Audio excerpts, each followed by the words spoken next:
Selamat pagi semuanya. Pagi, luar biasa. Oke, semangat sekali pagi ini ya. Semuanya hadir hari ini ya. Ya. Pagi ini ketemu lagi dengan Ibu dalam pelajaran sejarah Indonesia di kelas 10 ya. Oke, nah sebelum kita memulai kegiatan pembelajaran pagi ini, ada baiknya kita berdoa terlebih dahulu. Seperti biasa, Ibu meminta bantuan kepada ketua kelasnya untuk memimpin teman-temannya berdoa terlebih dahulu. Siap? Berdoa mulai.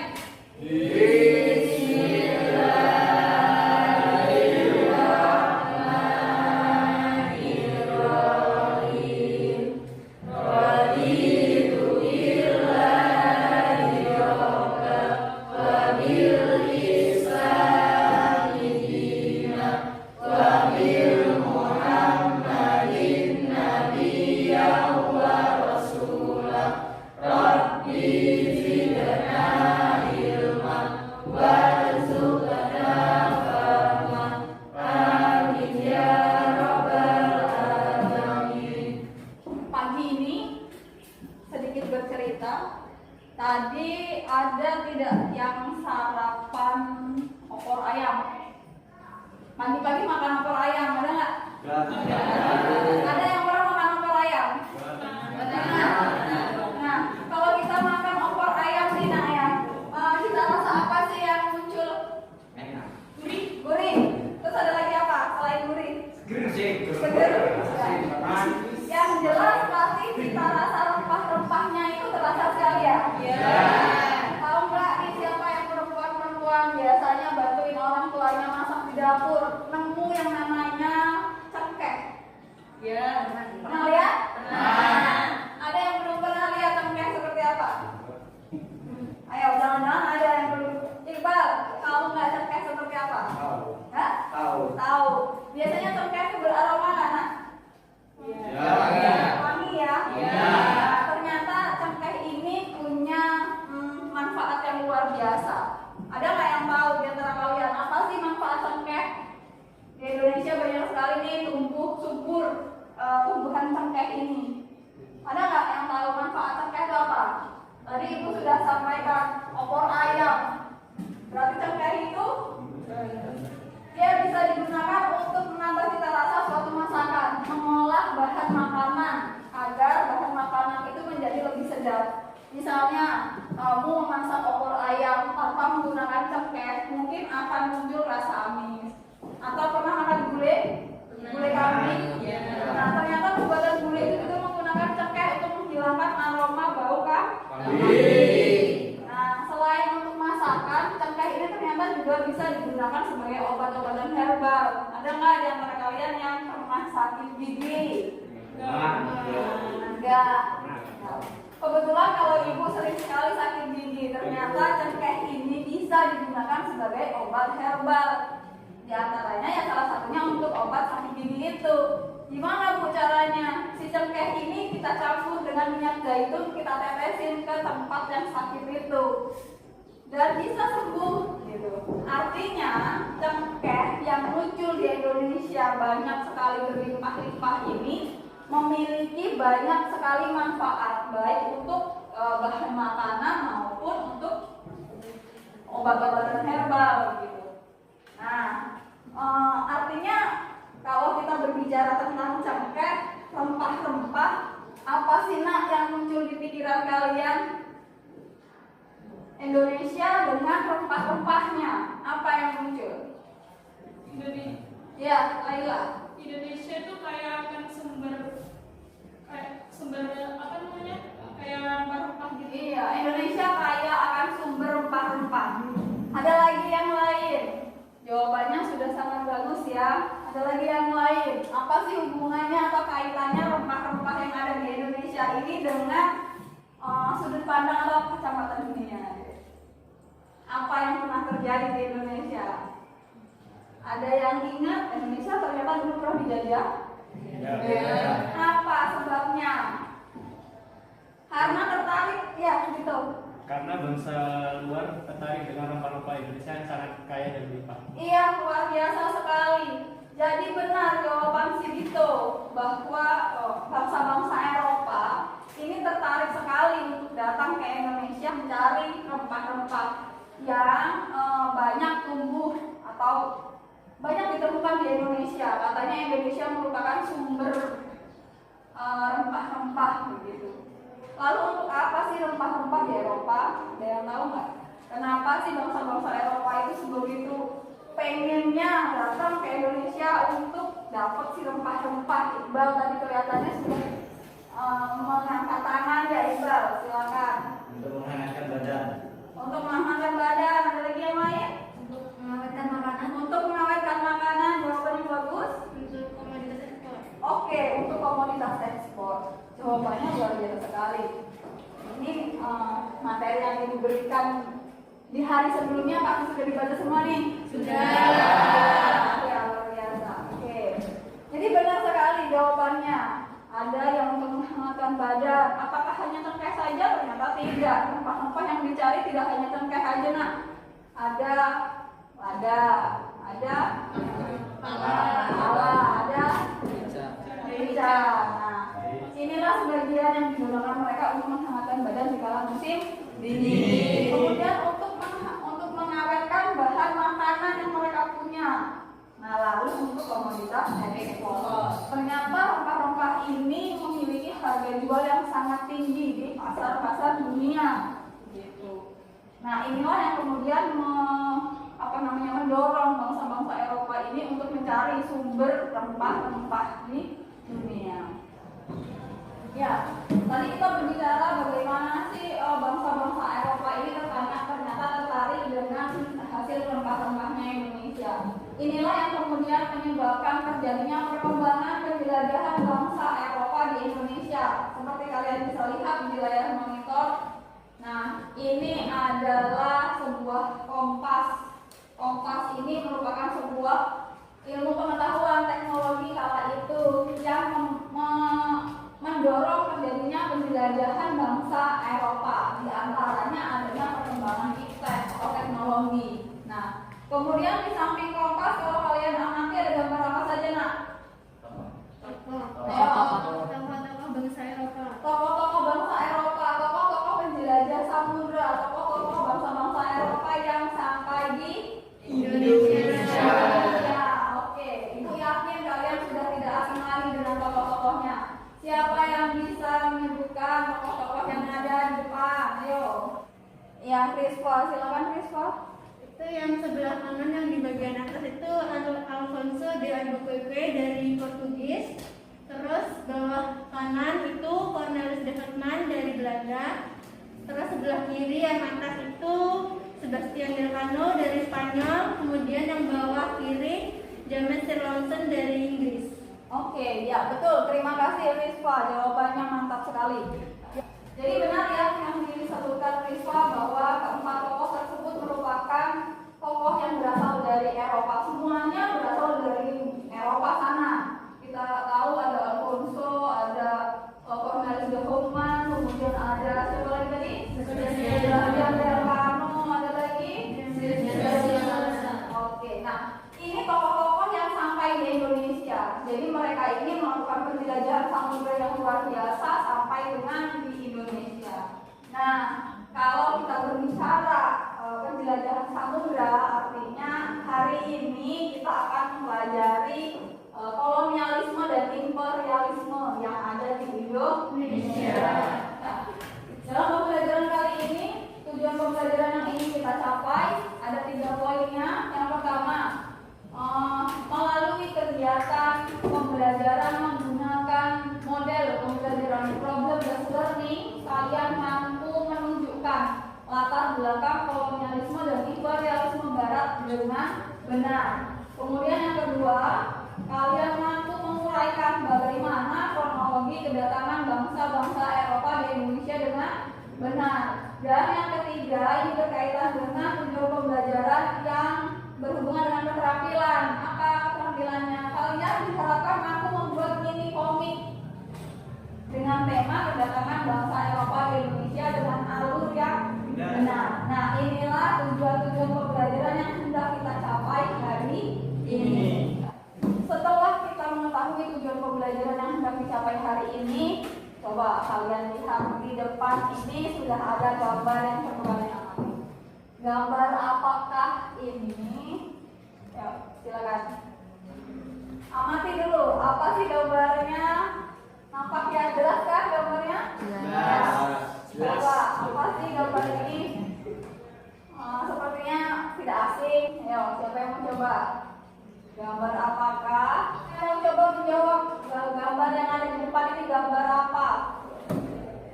Ya, coba yang paling pojok deh nih. Jangan ngantuk deh. Di situ ada gambar pala, merica, dan cengkeh. Oke, ada gambar pala, merica, dan cengkeh. Lalu ada yang bisa menggambarkan atau menceritakan gambar di sebelahnya. Siapa yang mau coba? Ayo, Laila, silakan. Di sini terdapat gambar kapal pelayaran. Kapal pelayaran, ya kapal layar ya. Ya. Mungkin nanti di materi yang akan dijelaskan itu menggambarkan pelayar dari luar negeri atau dari Eropa memasuki wilayah Indonesia untuk mengambil rumah-rumah dari Indonesia. Oke, baik, terima kasih Laila. Jawabannya sudah disambungkan ke jawabannya Denny tadi ya.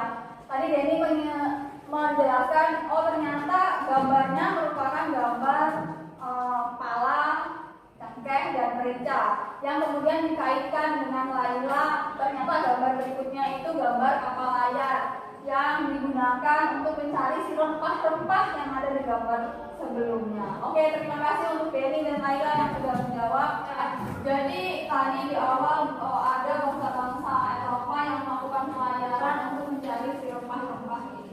Namun pertanyaan besarnya, mengapa bangsa-bangsa Eropa ini berlayar sebegitu hebatnya lah ya? Perjuangannya luar biasa untuk mengarungi sebuah samudra. Mengapa tujuannya ke Indonesia? Apakah di bangsa Eropa ini tidak ada daerah-daerah penghasil rempah-rempah atau tidak ada tempat jual beli? Inilah pertanyaan-pertanyaan besar yang muncul ya. Kenapa kok bisa bangsa-bangsa Eropa ini berani mati ibaratkan kata untuk menjelajahi samudra mencari si Indonesia? Ada yang sudah tahu? Ya Laila? Kalau menurut Laila karena iklim di negara Eropa dan negara Indonesia itu berbeda. Di Indonesia iklimnya tropis dan di negara Eropa tidak. Jadi di iklim tropis itu menyebabkan tanah Indonesia itu subur dan banyak tumbuh rempah-rempah. Oh iya betul, Laila terima kasih. Jadi gitu. Di Eropa kalau berbicara tentang iklim benar, iklim di Indonesia dengan di Eropa pasti sudah sangat berbeda. Inilah yang kemudian menyebabkan tingkat kesuburan tanah juga yang berbeda. Nah, rempah-rempah ini ternyata tidak bisa tumbuh subur di daerah-daerah Eropa yang memiliki iklim lebih dingin ketimbang di Indonesia yang iklimnya tropis. Nah, tapi nak jangan sampai lupa bahwa di Eropa ini adalah sebuah kota yang memiliki peran penting dalam perdagangan dunia. Ada yang tahu kota apa itu? Ya, Iqbal? Kota Konstantinopel. Betul. Ya. Jangan lupa bahwa di Eropa ini sebenarnya ada juga pusat perdagangan dunia yang juga menjual rempah-rempah ini. Nah, kotanya adalah kota Konstantinopel. Kota Konstantinopel ini merupakan sebuah kota yang merupakan ibu kota dari Bizantium, bagian dari Kekaisaran Romawi. Nah, lalu kenapa di Eropa ini ada kota Konstantinopel sebagai pusatnya perdagangan dunia yang juga menjual rempah-rempah ini? Namun bangsa-bangsa Eropa akhirnya melakukan penjelajahan. Apa yang terjadi? Singkatnya, ternyata kota Konstantinopel ini jatuh ke tangan Turki Utsmani yang waktu itu di bawah pimpinan Muhammad Al-Fatih. Nah, Muhammad Al-Fatih ini memimpin sebuah perang yang kemudian memenangkan kota Konstantinopel ini dan jatuh kepada Turki Ottoman. Nah, melihat keadaan ini, bangsa-bangsa Eropa tidak kemudian terpuruk. Justru mereka merasa tidak mau rempah-rempah ini dikuasai oleh bangsa Turki. Akhirnya karena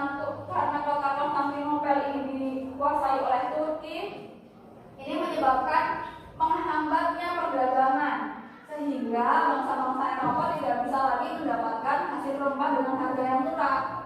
Padahal mereka ini kan sebenarnya menginginkan hasil rempahnya dengan harga yang murah. Nah, inilah yang kemudian menyebabkan terjadinya penjelajahan samudra. Kenapa kemudian mereka melakukan penjelajahan samudra? Kenapa nggak lewat jalur darat aja? Yang tahu? Di samping tuh, kalau kalian lihat, mereka menggunakannya kapal layar, bukan sepeda motor. Nah, kenapa?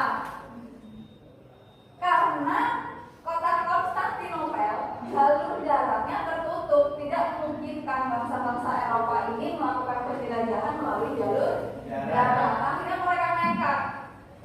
Ayo, kita menjelajahi samudra untuk mendapatkan sumber rempah.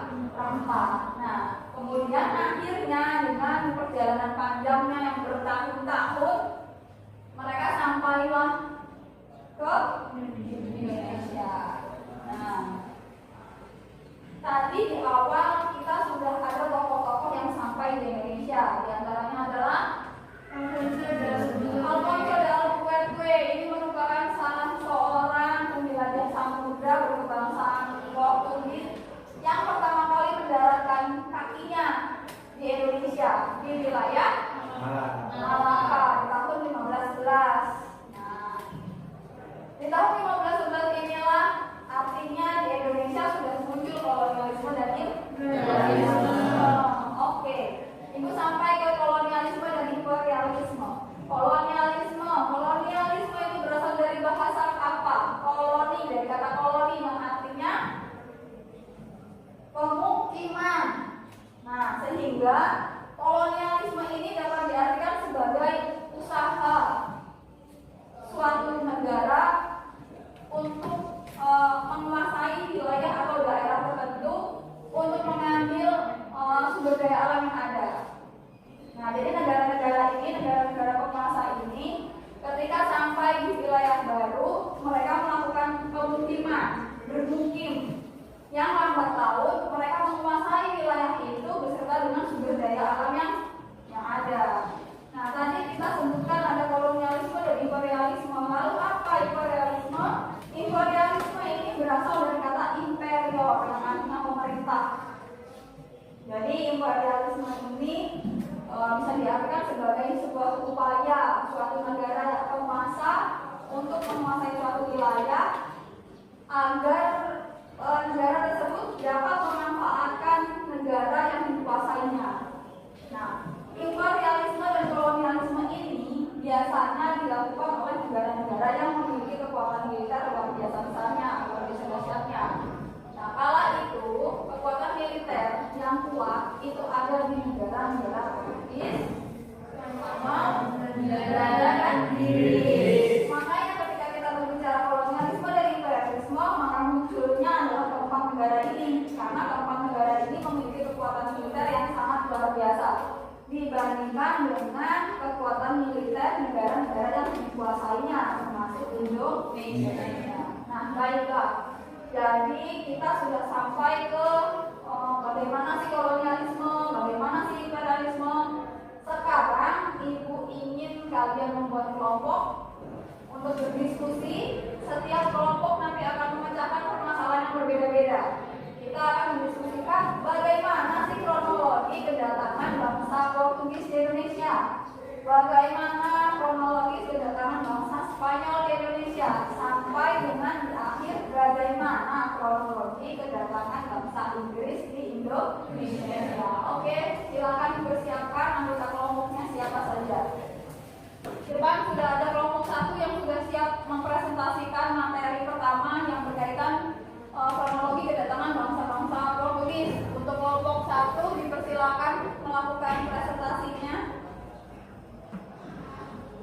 Assalamualaikum warahmatullahi wabarakatuh. Waalaikumsalam warahmatullahi wabarakatuh.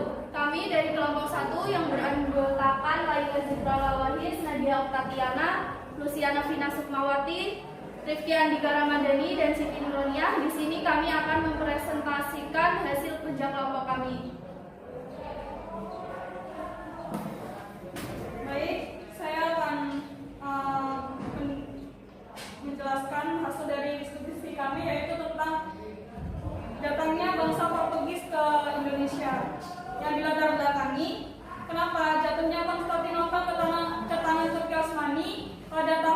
1453 Masehi itu menyebabkan ekonomi dan perdagangan Eropa merosot. Jadi di sini mereka terdapat penemuan di bidang teknologi dan mereka melakukan pelayaran kemanapun dan akhirnya menemukan Indonesia. Jadi dapat terlahirnya imperialisme dan kolonialisme tersebut. Dan di sini bangsa Portugis datang ke Indonesia pada tahun 1509 dan berhasil menjadikan kantor dagang di Goa.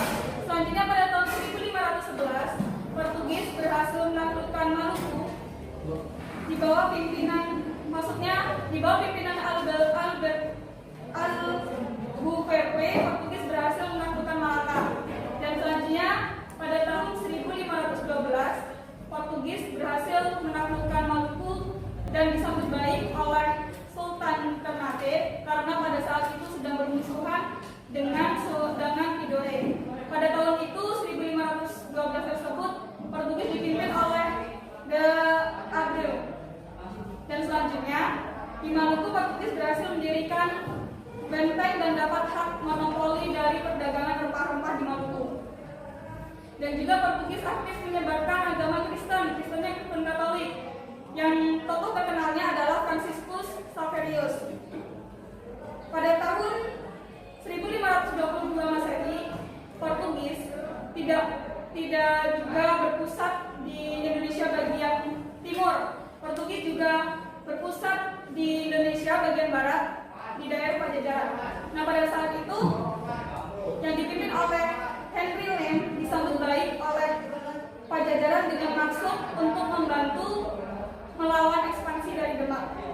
Karena itu, jadi mereka itu membuat perjanjian yang disebut Perjanjian Sunda Kelapa. Yang isinya yang pertama, Portugis diizinkan mendirikan benteng di Sunda Kelapa. Dan yang kedua, Pajajaran menerima barang-barang yang diberikan oleh Portugis, termasuk pemberian senjata. Dan yang ketiga, Portugis berhak memperoleh lada dari Pajajaran. Itu pada tahun 1522 ya. Dan selanjutnya pada tahun 1527 Portugis datang lagi nih ke Pajajaran untuk merealisasikan perjanjian Sunda Kelapa. Tapi kedatangan Portugis tersebut disambut dengan pertempuran oleh pasukan Demak yang dipimpin oleh siapa? Yang dipimpin oleh Fatahillah. Dan akhirnya pertempuran tersebut dimenangkan oleh Demak. Dan pada akhirnya Sunda Kelapa namanya diganti menjadi Jayakarta, yang artinya pekerjaan yang jaya atau yang menang. Terima kasih. Sesi yang selanjutnya yaitu sesi tanya jawab. Bagi jika ada yang ingin ditanyakan silahkan.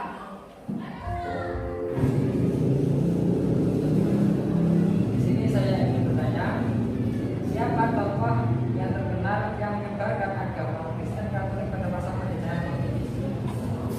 Ya, di sini saya akan menjawab pertanyaan dari Dewi. Jadi, tokoh yang menyebarkan agama Kristen yang terkenal adalah Franciscus Xaverius. Sekian presentasi dari kelompok kami akhiri. Wassalamualaikum warahmatullahi wabarakatuh. Waalaikumsalam warahmatullahi wabarakatuh.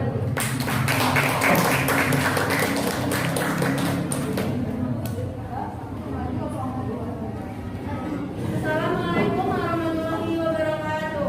Waalaikumsalam warahmatullahi wabarakatuh. Kami dari kelompok 2 yang beranggotakan Prima Daru Yusito, Syayu Kurniasari, Tika Kofi Nisa, Marsanda Diana Sukma, dan Soyonsa. Di sini kami akan mempresentasikan mengenai kedatangan bangsa Spanyol ke Indonesia. Untuk pemateri, silakan menyampaikan materi. Jadi yang pertama di sini saya akan membahas tentang latar belakang kolonialisme dan imperialisme.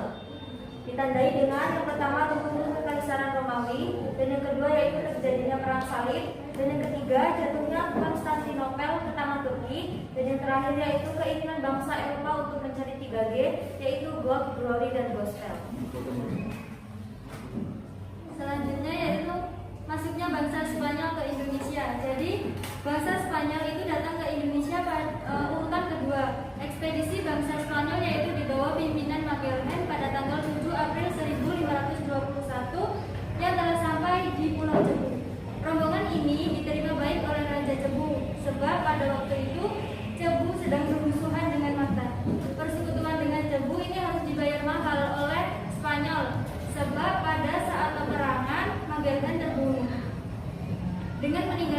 kemarin ekspedisi bangsa Spanyol di bawah pimpinan Sebastian Elcano melanjutkan usahanya untuk menemukan daerah asal rempah-rempah. Dengan melewati kepulauan Cagayan dan Mindanao, akhirnya bangsa Spanyol ini sampai di Maluku pada tahun 1521. Kedatangan bangsa Spanyol di Maluku diterima baik oleh Sultan Tidore yang saat itu sedang bermusuhan dengan Portugis. Sebaliknya, kedatangan Spanyol di Maluku bagi Portugis merupakan suatu pelanggaran atas hak, yaitu hak monopoli. Oleh karena itu, timbullah persaingan antara Portugis dan Spanyol. Sebelum terjadi perang besar, akhirnya diadakan perjanjian yang disebut dengan Perjanjian Saragossa. Baik, selanjutnya kami buka sesi tanya jawab. Apakah ada yang ingin bertanya? Alasan dibuatnya perjanjian Saragossa.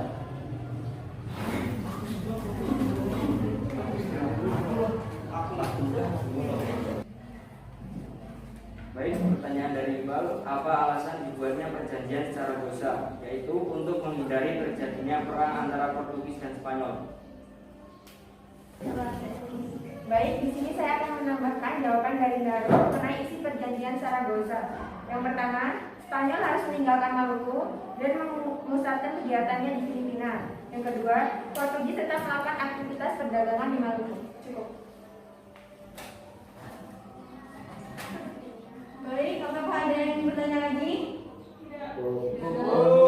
Jika tidak ada, kami akhiri. Wassalamualaikum warahmatullahi wabarakatuh. Waalaikumsalam warahmatullahi wabarakatuh.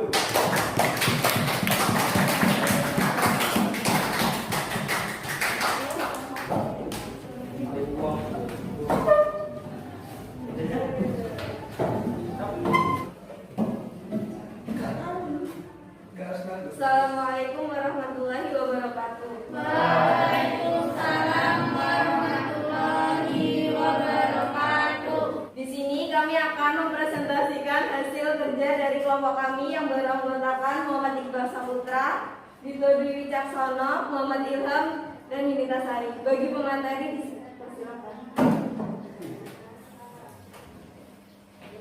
Assalamualaikum warahmatullahi wabarakatuh. Waalaikumsalam warahmatullahi wabarakatuh. Di sini saya akan menjelaskan tentang proses masuknya bangsa Belanda di Indonesia. Sebelum datang ke Indonesia, Belanda mengambil rempah-rempah di Lisbon, di Portugis. Dan pada waktu itu Belanda masih berstatus negara jajahan Spanyol. Dan pada tahun 1585 Belanda tidak lagi mengambil rempah-rempah di Lisbon karena Lisbon sudah diduduki oleh Spanyol. Dan hal ini juga mendorong bangsa Belanda untuk melakukan pelayaran samudera. Dan pada tahun 1595 Belanda mulai melakukan pelayaran ke Nusantara. Dan pulau yang pertama dilalui yaitu Banten, dan mereka tiba pada bulan April 1595 dengan 4 awak kapal di bawah pimpinan Cornelis Daunpan. Dan Banten pada masa itu dipimpin oleh Maulana Muhammad. Belanda pertama diterima oleh masyarakat Banten dan boleh melakukan perdagangan di sana. Tetapi lama-kelamaan karena sikap mereka yang kurang baik, mereka diusir oleh masyarakat Banten. Yang kedua, rombongan Jacob van Loo dan Van Welwijk tiba di Banten pada bulan November 1598. Pada saat itu, kedatangan rombongan ini sangat diterima oleh masyarakat Banten, mengingat hubungan antara Banten dengan Portugis sedang terjadi perselisihan. Dan pada saat itu juga bangsa Belanda sangat berhati-hati dan kita mengambil hati para penguasa Banten. Dan dengan usaha itu mereka membuahkan hasil 3 kapalnya penuh dengan rempah-rempah dan dibawa kembali ke negara Belanda. Keberhasilan rombongan Jacob van Loo dan Van Wewijk itu mendorong bangsa Belanda lainnya untuk datang ke Indonesia.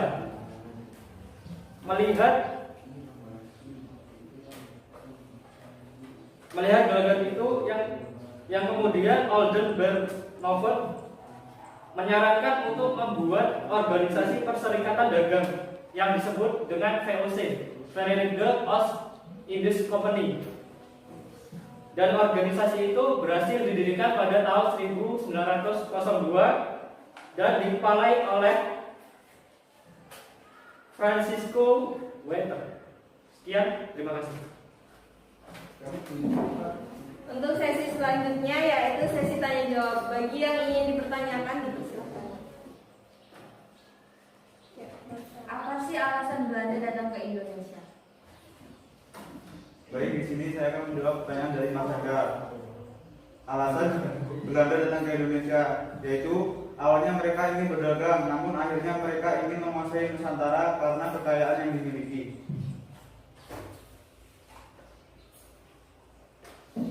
Apakah ada yang ingin dipertanyakan lagi? Tidak.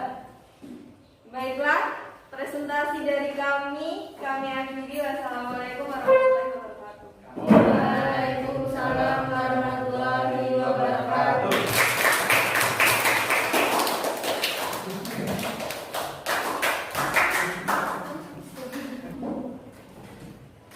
Assalamualaikum warahmatullahi wabarakatuh.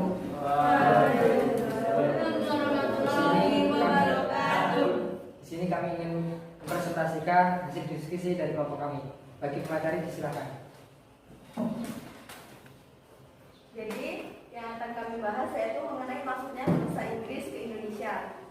Setelah Portugis berhasil menemukan kepulauan Maluku, perdagangan rempah-rempah semakin meluas. Sehingga dalam waktu singkat Lisabon menjadi pusat perdagangan rempah-rempah di Eropa Barat. Dengan ini bangsa Inggris mendapatkan keuntungan yang sangat besar, yaitu mendapatkan perdagangan rempah-rempah yang relatif murah. Namun bangsa Inggris terlibat dalam konflik dengan Portugis dari kurang 80 tahun, sehingga Inggris mulai mengalami kesulitan dalam mendapatkan rempah-rempah dari pasar Lisabon. Lalu Inggris melakukan perjalanan samudra ke dunia timur, yaitu yang pertama kali ke India pada tahun 1600. Setelah itu Inggris menduduki India dan membentuk kongsi dagang yang bernama East Indian Company atau EIC. Pada abad ke-18 para pedagang Inggris sampai ke Indonesia. Bahkan sejak Belanda berada di Indonesia, Inggris sempat mengancam monopoli perdagangan Belanda yang atau disebut dengan VOC. Pada tahun 1602 yang dipimpin oleh Sir James Lancaster, Inggris mengirim utusannya ke Banten guna mengadakan hubungan bilateral antara pedagang Inggris dan Banten. Dan hasilnya Sultan Banten pun mengizinkannya. Lalu Inggris mendirikan kantor dagang di Jayakarta. Pada abad ke-16, Inggris mendirikan kantor dagang di Indonesia, seperti di Goa, Makassar, dan Aceh. Namun sikap sombong dan otoriter bangsa Inggris, Indonesia tidak menyukai kedatangan para pedagang-pedagang Inggris. Cukup sekian, terima kasih. Selanjutnya sesi tanya jawab. Bagi yang ingin bertanya silakan. Ya, baik Yunita. Apa nama kongsi dagang yang dibuat bangsa Inggris di Indonesia? Baik, saya akan menjawab pertanyaan dari Yunita. Apa nama kongsi dagang yang dibuat bangsa Inggris di Indonesia? East Indian Company atau EIC. Apakah ada yang tanya lagi? Cukup. Sekian presentasi dari kami. Kami akhir. Wassalamualaikum warahmatullahi wabarakatuh. Waalaikumsalam warahmatullahi wabarakatuh.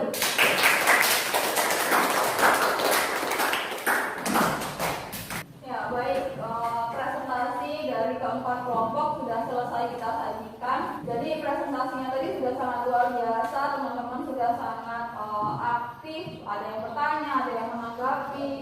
Semuanya berjalan dengan cukup baik. Terima kasih untuk penyaji dan kelompok-kelompok yang sudah berpresentasi. presentasi. Nah, hari ini dari kegiatan presentasi yang kita lakukan, kegiatan diskusi yang kita lakukan hari ini, apa sih kesimpulan dari pembelajaran pada hari ini? Siapa yang mau coba menjawab apa kesimpulan pembelajaran kita di hari ini? Ya, Rizwa coba boleh. Jadi kesimpulannya yaitu kolonialisme dan imperialisme itu berawal dari ketertarikan bangsa Eropa terhadap rempah-rempah yang pada akhirnya membawa bangsa-bangsa Eropa tersebut sampai ke Nusantara. Ya, jadi terima kasih Rizwa sudah menyimpulkan kegiatan pembelajaran pada hari ini. Nah, kesimpulannya mungkin bisa ditambahkan sedikit. Selain kolonialisme ini terjadi karena ketertarikan bangsa-bangsa Eropa terhadap rempah-rempah yang pada akhirnya membawa bangsa-bangsa Eropa sampai ke Nusantara, ternyata dari sinilah kita bisa tahu kekayaan alam Nusantara kita. Ternyata Indonesia ini selain kaya sumber daya manusia, juga ada sumber daya alam yang berlimpah ruah yang ternyata diperebutkan oleh bangsa-bangsa Eropa. Nah, inilah yang seharusnya menjadi tambahan rasa cinta tanah air kita terhadap negara kita. Ternyata negara kita ini memiliki kekayaan yang sangat luar biasa dan memikat perhatian bangsa-bangsa Eropa, bangsa-bangsa di dunia. Gitu. Ternyata di Eropa sana meskipun dengan teknologi dan kemajuannya yang luar biasa, kalau dibandingkan dengan Indonesia, teknologinya mungkin jauh lebih canggih mereka. Namun untuk sumber daya alamnya ternyata ada sumber daya alam yang mereka tidak miliki dan mereka jauh-jauh melakukan penjelajahan samudera hingga sampai di Indonesia hanya untuk sekedar mengambil sumber daya alam Indonesia yang berupa rempah-rempah. Kita tidak perlu susah payah ke Eropa untuk mencari si rempah-rempah itu karena rempah-rempah ini sudah ada di Indonesia. Namun sebaliknya bangsa-bangsa Eropa ini ternyata berjuang mati-matian untuk mendapatkan rempah-rempah yang mereka butuhkan. Nah, mungkin inilah kesimpulan kita dari pembelajaran pada pagi hari ini. Semoga dengan kita mempelajari kolonialisme dan imperialisme ini tidak lagi kita hanya bersedih-sedih saja bagaimana sih penderitaan bangsa Indonesia kala penjajahan. Namun ada titik balik yang kita harus bangga. Indonesia ini punya sumber daya alam yang tidak dimiliki bangsa lain. Nah, inilah yang harus kita pertahankan, kita kembangkan sebagai generasi penerus bangsa. Oke, nah pembelajaran hari ini mungkin cukup sekian, namun ada tugas tambahan yang berkaitan dengan tujuan pembelajaran kita yang ketiga. Apa? Membuat mini komik. Kita mengerjakannya di rumah secara berkelompok dan nanti di pertemuan berikutnya tugas itu akan kita kumpulkan, gitu ya. Sampai di sini ada yang mau ditanyakan? Cukup. Ya, oke. Mudah-mudahan apa yang kita pelajari hari ini menambah wawasan hasanah ilmu pengetahuan kita dan kecintaan kita terhadap bangsa ini. Sebelum kita tutup, boleh kita berdoa terlebih dahulu karena di awal tadi kita memulainya dengan berdoa. Mari kita tutup juga dengan berdoa terlebih dahulu. Silakan ketua kelasnya memimpin doa teman-teman. Duduk, siap. Berdoa, mulai.